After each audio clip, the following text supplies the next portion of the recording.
Panther Magazine, the Panther Platform lookbook and the official publication for the Panther Platform.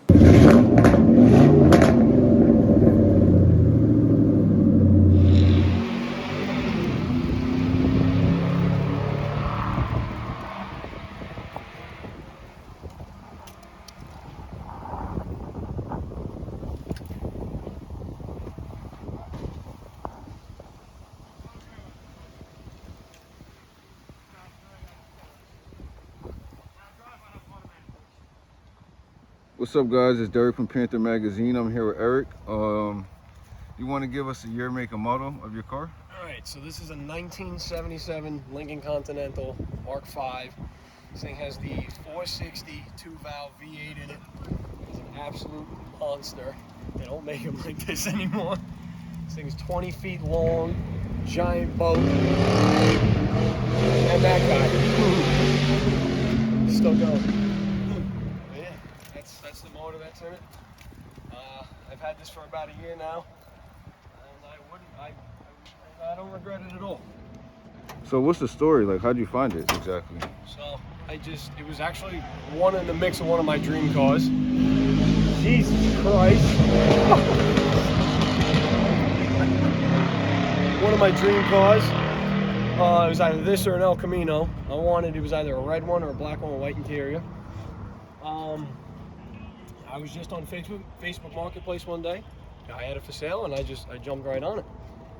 What was I gonna say? Damn, that's my train of thought. But yeah, it was definitely something that one of my dream cars that I wanted to add to my fleet, and I'm very glad that I did. The gas mileage is absolutely horrible, but I wouldn't sell it. No way. It's definitely a resto in progress. Yeah. One day it'll get done. You haven't modded it or anything, right? Nope. Everything is stock. All bone stock. Damn. Bone stock. And what's interesting is this is actually considered a Panther too. Yep. So it's cool that I'm able to see this in person right now. Absolutely. So what's going on under the hood? Well, like I said, all stock, just carbureted. Everything is original. Not one thing has been changed other than the brake pads and the battery. But other than that, the entire car is undercoated. There's no rot anywhere, believe it or not. And that's it. They made them very simple back then. Disc brakes on the front, drums on the rear. That's how it is sometimes now too. But it's all bone stock. You get your cap and rotor. You got the 4-belt sequence. What is crazy about it is now, and than it was back then, is back then they had a 4-belt sequence, and now we only have a single belt sequence that runs every pulley on the car, and it's only under one tensioner. This one has about 4 tensioners and 4 different size belts. The alternator's all the way on the bottom. You got the tiny vacuum belt up top, your power steering belt, and you got your AC compressor belt. So it's definitely a good learning experience if you want something a little bit difficult but easy to work on. Because I bought this car not really knowing much about this engine in particular, but it is definitely a big learning experience. Once you break it, and then when you're with your buddies, you guys go source parts, whatever, you're all hanging out, and you just tear the thing apart in your front driveway. It's definitely something good to learn on. So if anybody who's ever to get something to learn on, there you go.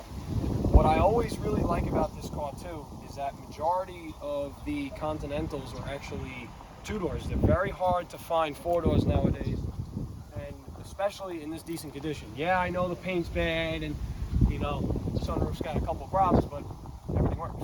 It's only got 61,000 miles. I bought it with 58, I believe. Interior is absolutely flawless, and it is extremely hard to find these cars with this clean interior without any tears, any rips.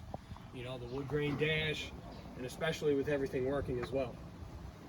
It is just extremely hard to find. They had the little smoker windows in the corners. There's about 70,000 ashtrays in this car. So they definitely made it for the Italianos back in the day. But yeah, it's extremely hard to find. A lot of people nowadays, you'll see them and they'll just have the 2-doors. Like I said, very hard to find the 4-doors, and from this year. So that is the Lincoln Continental Mark V. Awesome. Last question. What's your favorite part about the Panther Platform community? And part of the fact that there is a community True. makes me happy, because I remember me and a couple of the guys that we dabbled in a couple of years ago. Once I got mine, I got a couple of my buddies in. It's not a lot of people want to buy old retired police interceptors anymore, or Crown Vics to begin with, just because they're gas guzzlers. But it's the love for the cause, it's the love for the people, love for the community. And it's huge. It's a Sunday in the middle of October, and there's 25 Crown Vics and Panthers flying down the Sagda Coast. It's like, it's not something you see every day. You see everybody with these big car meet communities that have Hondas and the Japanese cars. Those are all expensive cars to work on. See, this ain't. These aren't expensive cars to work on, and the people, everybody's different. Everybody's different, but it's a whole big family. And I would never change it. Never ever change it. Yeah, I definitely agree, man. Well, thanks for letting me interview. Long Island was fun. We're going to have to do it again before it gets freezing outside. Yeah, no, we can do it when it's cold outside. Yeah, why not? When the ground is wet, the tires are spinning. Come on. Exactly. Thanks for letting me interview, man. Absolutely.